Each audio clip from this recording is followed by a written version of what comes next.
مکہ کے محاصرے سے پہلے رسول اللہ صلی اللہ علیہ وسلم نے ایک انتظام یہ کیا کہ انہوں نے چند ایک آدمی مختلف بحروپوں میں مکہ کے ارد گرد چھوڑ رکھے تھے۔ ان کا کام یہ تھا کہ مکہ سے کوئی آدمی باہر نکل کر کہیں جاتا نظر آئے تو اسے پکڑ لیں۔ جاسوسی کا یہ اہتمام اس لیے کیا گیا تھا کہ قریش اپنے دوست قبائل کو مدد کے لیے نہ بلا سکیں۔ دوسرے ہی دن 2 شتر سواروں کو پکڑا گیا جو عام سے مسافر معلوم ہوتے تھے۔ انہیں مسلمانوں کے پڑاؤ میں لے جایا گیا۔ 1-2 دھمکیوں سے ڈر کر انہوں نے اپنی اصلیت ظاہر کر دی۔ ان میں سے ایک یہودی تھا اور دوسرا قبیلہ قریش کا۔ وہ مکہ سے چند میل دور رہنے والے قبیلہ بنو بکر کے ہاں یہ اطلاع لے کر جا رہے تھے کہ مسلمان مکہ کے قریب پڑاؤ کیے ہوئے ہیں۔ بنو بکر کو یہ بھی پیغام بھیجا جا رہا تھا کہ وہ مسلمانوں پر شبخون ماریں اور 2 اور قبیلوں کو بھی اپنے ساتھ ملا لیں۔ پیغام میں یہ بھی تھا کہ مسلمان مکہ کو محاصرے میں لیں تو بنو بکر اور دوسرے قبیلے عقب سے ان پر حملہ کر دیں۔ ان سے پوچھا گیا کہ مکہ میں لڑائی کی تیاریاں کس پیمانے پر ہو رہی ہیں۔ انہوں نے بتایا کہ ابو سفیان لڑائی نہیں چاہتا اور مکہ والوں کی اکثریت اس کے ساتھ ہے۔ صرف اکرمہ اور صفوان لڑیں گے لیکن ان کے ساتھ بہت تھوڑے آدمی ہیں۔ ان دونوں آدمیوں کو ابو سفیان نے نہیں، اکرمہ اور صفوان نے بھیجا تھا۔ رسول کریم صلی اللہ علیہ وسلم نے اپنے سالاروں سے کہا کہ مکہ میں یہ فرض کر کے داخل ہوا جائے کہ قریش شہر کے دفاع میں لڑیں گے۔ آپ علیہ السلام نے اپنی فوج کو 4 حصوں میں تقسیم کیا۔ اس زمانے میں مکہ کی طرف 4 راستے جاتے تھے جو مکہ کے ارد گرد کھڑی پہاڑیوں میں سے گزرتے تھے۔ فوج کے ہر حصے کو ایک ایک راستہ دے دیا گیا۔ انہیں اپنے اپنے راستے سے مکہ شہر کی طرف پیش قدمی کرنی تھی۔ فوج کے ان حصوں میں ایک کی نفری سب سے زیادہ رکھی گئی۔ اس کی کمان ابو عبیدہ رضی اللہ عنہ کو دی گئی۔ حضور صلی اللہ علیہ وسلم کو اس دستے کے ساتھ رہنا تھا۔ ایک حصے کی کمان علی رضی اللہ عنہ کے پاس تھی، ایک کے کماندار زبیر رضی اللہ عنہ تھے اور چوتھے حصے کی کمان خالد رضی اللہ عنہ کے پاس تھی۔ مورخوں نے لکھا ہے کہ اس اسکیم میں غیر معمولی دانش کار فرما تھی۔ 4 سمتوں سے پیش قدمی کا مقصد یہ تھا کہ مکہ کے دفاعی دستوں کو 4 حصوں میں بکھیر دیا جائے۔ اگر وہ مسلمانوں کی پیش قدمی کو کسی 1 یا 2 راستوں پر روک بھی لیں تو دوسرے دستے آگے بڑھ کر شہر میں داخل ہو سکیں۔ اس کے علاوہ فوج کی اس تقسیم کا مقصد یہ بھی تھا کہ قریش اگر دفاع میں نہ لڑیں تو وہ کسی راستے سے بھاگ بھی نہ سکیں۔ رسول اکرم صلی اللہ علیہ وسلم نے اس اسکیم کے علاوہ جو احکام دیے وہ یہ تھے: قریش دفاع میں نہ لڑیں تو ان پر ہاتھ نہ اٹھایا جائے، امن کا جواب پرامن طریقے سے دیا جائے، اگر کہیں جھڑپ ہو جائے تو زخمیوں کو قتل نہ کیا جائے بلکہ ان کی مرہم پٹی اور دیکھ بھال کی جائے، لڑنے والوں میں جو پکڑا جائے اس پر تشدد نہ کیا جائے، نہ اسے قتل کیا جائے اور اسے جنگی قیدی بھی نہ سمجھا جائے، اور ان میں سے کوئی بھاگ نکلے تو اسے بھاگنے دیا جائے۔ اسلامی لشکر کے 4 حصوں کو پیش قدمی کا حکم دے دیا گیا۔ 20 رمضان المبارک 8 ہجری 11 جنوری 630 عیسوی کا دن تھا۔ اسلامی لشکر کے 3 حصے اپنے راستوں سے گزر کر مکہ میں داخل ہو گئے۔ کسی طرف سے ان پر ایک تیر بھی نہ آیا۔ شہر کا کوئی دفاع نہ تھا۔ قریش کی کوئی تلوار نیام سے باہر نہ نکلی۔ لوگ گھروں میں بند رہے۔ کسی مکان کی چھت پر کوئی عورت یا بچے کھڑے نظر آتے۔ مسلمان چوکنے تھے۔ شہر کا سکوت مشکوک اور ڈراؤنا تھا۔ ایسا لگتا تھا جیسے اس سکوت سے کوئی طوفان اٹھنے والا ہو، لیکن شہر سے کوئی طوفان نہ اٹھا۔ طوفان اٹھانے والے 2 آدمی تھے، ایک اکرمہ اور دوسرا صفوان۔ دونوں شہر میں نہیں تھے۔ کئی اور آدمی شہر میں نہیں تھے۔ وہ قریب ہی کہیں چھپے ہوئے تھے۔ وہ رات کو باہر نکل گئے تھے۔ ان کے ساتھ تیر انداز بھی تھے۔ یہ ایک جیش تھا جو اس پہاڑی راستے کے قریب جا پہنچا جو خالد کے دستے کی پیش قدمی کا رستہ تھا۔ اکرمہ اور صفوان کو معلوم نہیں تھا کہ اس اسلامی دستے کے قائد خالد رضی اللہ عنہ ہیں۔ اکرمہ اور صفوان کا ایک آدمی کہیں بلندی پر تھا۔ اس نے خالد رضی اللہ عنہ کو پہچان لیا اور اوپر سے دوڑتا نیچے آیا۔ اس آدمی نے صفوان سے کہا: اے صفوان، کیا تو ہمیں اجازت دے گا کہ تیری بیوی کے بھائی کو ہم قتل کر دیں؟ میری آنکھیں دھوکہ نہیں کھا سکتی، میں نے خالد کو دیکھا ہے۔ صفوان نے کہا: اپنے قبیلے کی عزت اور غیرت سے بڑھ کر مجھے کوئی اور عزیز نہیں۔ اگر خالد میری بہن کا خاوند نہ ہوتا تو آج میں اپنی بہن کو بیوہ کر دیتا۔ اکرمہ نے کہا: خالد میرا بھی کچھ لگتا ہے، لیکن آج وہ میرا دشمن ہے۔ خالد رضی اللہ عنہ کا دستہ اور آگے آیا تو اس پر تیروں کی پہلی بوچھاڑ آئی۔ خالد رضی اللہ عنہ نے اپنے دستے کو روک لیا۔ خالد رضی اللہ عنہ نے بڑی بلند آواز سے کہا: اے اہل قریش، ہمیں رستہ دے دو تو محفوظ رہو گے۔ ہمارے رسول اللہ صلی اللہ علیہ وسلم کا حکم ہے کہ اس پر ہاتھ نہ اٹھانا جو تم پر ہاتھ نہیں اٹھاتا۔ کیا تمہیں اپنی جانیں عزیز نہیں؟ میں تمہیں صرف ایک موقع دوں گا۔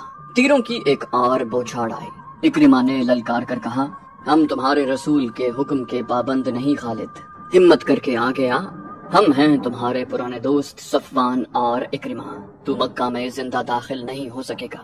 خالد رضی اللہ عنہ نے تیروں کی دوسری بوچھاڑ سے معلوم کر لیا تھا کہ دشمن کہاں ہے۔ خالد رضی اللہ عنہ نے اپنے دستے کو روک کر پیچھے ہٹا لیا اور اپنے کچھ آدمیوں کو پہاڑیوں کے اوپر سے آگے بڑھنے اور تیر اندازوں پر حملہ کرنے کے لیے بھیج دیا۔ اکرمہ اور صفوان خالد رضی اللہ عنہ کے ان آدمیوں کو نہ دیکھ سکے۔ تھوڑی سی دیر میں یہ آدمی دشمن کے سر پر جا پہنچے۔ وادی سے خالد رضی اللہ عنہ نے ہلہ بول دیا جو اس قدر تیز اور شدید تھا کہ قریش کے پاؤں اکھڑ گئے۔ خالد رضی اللہ عنہ نے اوپر سے بھی حملہ کروایا اور نیچے سے بھی۔ خالد رضی اللہ عنہ للکار رہے تھے، کہاں ہو اکرمہ، کہاں ہو صفوان؟ وہ دونوں کہیں بھی نہیں تھے۔ وہ خالد رضی اللہ عنہ کے حلے کی تاب نہ لا سکے اور خالد رضی اللہ عنہ کو نظر آئے بغیر کہیں بھاگ گئے۔ ان کا جیش بھی لاپتہ ہو گیا۔ پیچھے قریش کی 12 لاشیں رہ گئیں۔ مختصر سی اس جھڑپ میں 2 مسلمان حبش رضی اللہ عنہ اور کوز بن جابر فہری رضی اللہ عنہ شہید ہو گئے۔ اسلامی فوج کے 3 حصے مکہ میں داخل ہو چکے تھے۔ خالد رضی اللہ عنہ کا دستہ ابھی نہیں پہنچا تھا۔ سب حیران تھے کہ اہل مکہ نے مزاحمت نہیں کی، پھر خالد رضی اللہ عنہ کے نہ آنے کی وجہ کیا ہو سکتی ہے؟ ایک قاصد کو دوڑایا گیا۔ وہ خبر لایا کہ خالد رضی اللہ عنہ 2 مسلمانوں کی لاشیں لے کر آ رہے ہیں اور ان کے دستے نے قریش کے 12 آدمی مار ڈالے ہیں۔ رسول کریم صلی اللہ علیہ وسلم نے سنا تو آپ بہت برہم ہوئے۔ آپ علیہ السلام اچھی طرح جانتے تھے کہ خالد رضی اللہ عنہ جنگ و جدل کے دل دادا ہیں۔ انہوں نے بغیر اشتعال کے لڑائی مول لے لی ہوگی۔ خالد رضی اللہ عنہ کے مکہ میں آنے کی اطلاع ملی تو رسول اللہ صلی اللہ علیہ وسلم نے انہیں بلا کر پوچھا کہ اس حکم کے باوجود کہ لڑائی سے گریز کیا جائے انہوں نے قریش کے 12 آدمیوں کو کیوں مار ڈالا؟ خالد رضی اللہ عنہ نے حضور صلی اللہ علیہ وسلم کو بتایا کہ اکرمہ اور صفوان کے ساتھ قریش کے متعدد آدمی تھے جنہوں نے ان پر تیر برسائے۔ خالد رضی اللہ عنہ نے یہ بھی بتایا کہ انہوں نے اکرمہ اور صفوان کو ایک موقع دیا تھا لیکن انہوں نے تیروں کی ایک اور بوچھاڑ پھینک دی۔ رسول خدا صلی اللہ علیہ وسلم نے ابو سفیان رضی اللہ عنہ سے پوچھا کہ اکرمہ اور صفوان کہاں ہیں؟ ابو سفیان رضی اللہ عنہ نے بتایا کہ وہ مکہ کے دفاع میں لڑنے کے لیے چلے گئے تھے۔ رسول خدا صلی اللہ علیہ وسلم کو یقین ہو گیا کہ لڑائی خالد رضی اللہ عنہ نے نہیں شروع کی، تب تک مکہ پر مسلمانوں کا قبضہ ہو چکا تھا۔ رسول اکرم صلی اللہ علیہ وسلم مکے میں داخل ہوئے تو آپ علیہ السلام کے ہمراہ اسامہ بن زید رضی اللہ عنہ، بلال رضی اللہ عنہ اور عثمان بن طلحہ رضی اللہ عنہ تھے۔ رسول کریم صلی اللہ علیہ وسلم کو مکے سے ہجرت کر کے مدینے کو گئے 7 سال گزر چکے تھے۔ آپ علیہ السلام نے مکہ کے در و دیوار کو دیکھا، وہاں کے لوگوں کو دیکھا، دروازوں اور چھتوں پر کھڑی عورتوں کو دیکھا، بہت سے چہرے شناسا تھے۔ آپ علیہ السلام گزرتے چلے گئے اور کعبے میں داخل ہو گئے، 7 مرتبہ بیت اللہ کا طواف کیا اور اللہ کا شکر ادا کیا۔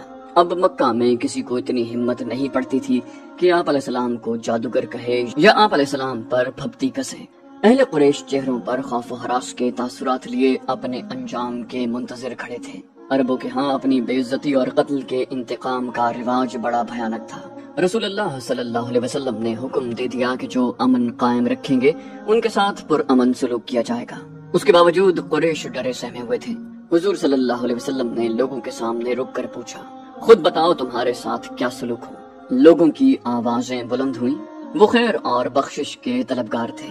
حضور صلی اللہ علیہ وسلم نے کہا، اپنے گھروں کو جاؤ، ہم نے تمہیں بخش دیا۔ رسول اللہ صلی اللہ علیہ وسلم کی حیات مقدسہ کی عظیم گھڑی تو وہ تھی جب آپ علیہ السلام نے کعبہ میں رکھے ہوئے بتوں کی طرف توجہ دی۔ بتوں کی تعداد 360 تھی۔ ان میں ایک بت حضرت ابراہیم علیہ السلام کا بھی تھا۔ اس بت کے ہاتھوں میں تیر تھے، ان تیروں سے بت خانے کے پیشوا فال نکالا کرتے تھے۔ حضور صلی اللہ علیہ وسلم کے ہاتھ میں ایک موٹی اور مضبوط لاٹھی تھی۔ آپ علیہ السلام نے اس لاٹھی سے بت توڑنے شروع کر دیے۔ آپ علیہ السلام اپنے جد امجد حضرت ابراہیم علیہ السلام کی سنت کو زندہ کر رہے تھے۔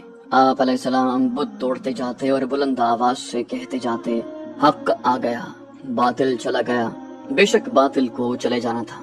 مورخ لکھتے ہیں کہ ایسا لگتا تھا جیسے یہ ستائیں حضور صلی اللہ علیہ وسلم کی لاٹھی کی ہر ضرب سے کعبہ کی دیواروں سے اٹھ رہی ہوں۔ کعبے سے بتوں کے ٹکڑے اٹھا کر باہر پھینک دیے گئے اور کعبہ عالم اسلام کی عبادت گاہ بن گیا۔ اس کے بعد آپ علیہ السلام نے مکہ کے انتظامی امور کی طرف توجہ دی۔ قریش اور دیگر قبائل کے لوگ قبول اسلام کے لیے آتے رہے۔ بت صرف کعبے میں ہی نہیں تھے، مکہ کے گرد و نواح کی بستیوں میں مندر تھے، وہاں بھی بت رکھے ہوئے تھے۔ سب سے اہم بت عزا کا تھا جو چند میل دور نخلا کے مندر میں رکھا گیا تھا۔ رسول اکرم صلی اللہ علیہ وسلم نے عزا کا بت توڑنے کا کام خالد رضی اللہ عنہ کے سپرد کیا۔ خالد رضی اللہ عنہ نے اپنے ساتھ 30 سوار لیے اور اس مہم پر روانہ ہو گئے۔ دوسرے مندروں کے بت توڑنے کے لیے مختلف جیش روانہ کیے گئے۔ عزا کا بت اکیلا نہیں تھا، چونکہ یہ دیوی تھی اس لیے اس کے ساتھ چھوٹی دیویوں کے بت بھی تھے۔ خالد رضی اللہ عنہ وہاں پہنچے تو مندر کا پروہت ان کے سامنے آ گیا۔ اس نے التجا کی کہ ان کے بت نہ توڑے جائیں۔ خالد رضی اللہ عنہ نے نیام سے تلوار نکال کر پروہت سے پوچھا، مجھے عزا کا بت دکھاؤ۔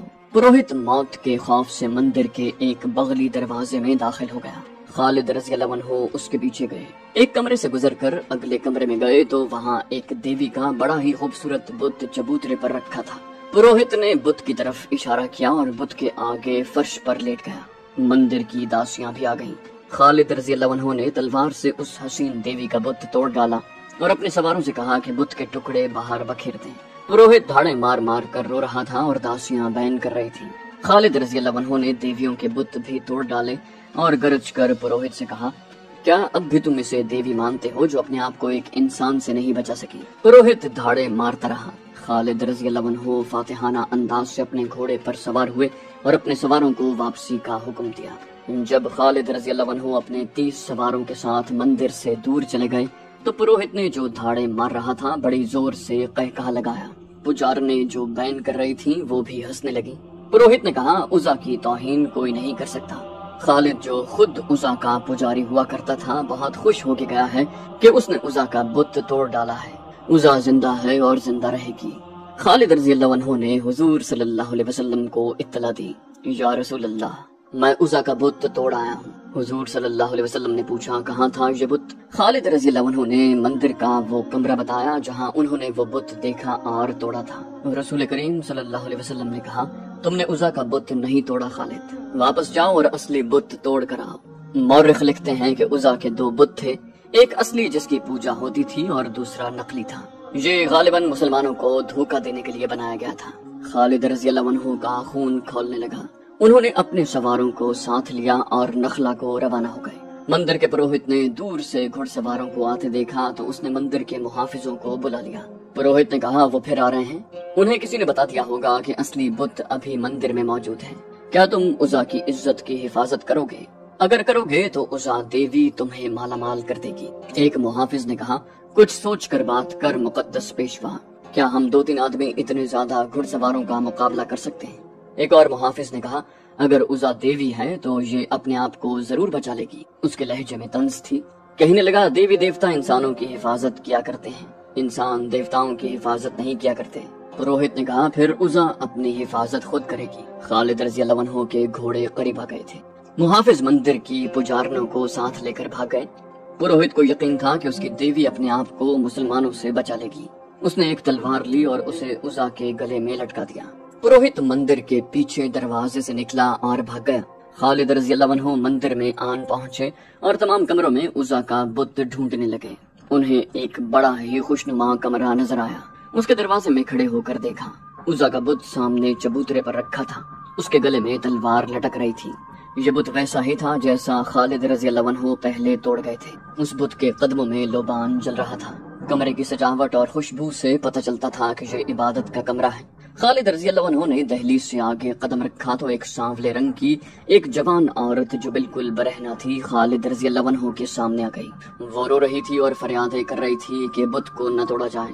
مورخ لکھتے ہیں کہ یہ عورت خالد رضی اللہ عنہ کے ارادے کو متزلزل کرنے کے لیے برہنہ آئی تھی اور اس کے رونے کا مقصد خالد رضی اللہ عنہ کے جذبات پر اثر ڈالنے کے سوا اور کچھ نہیں تھا۔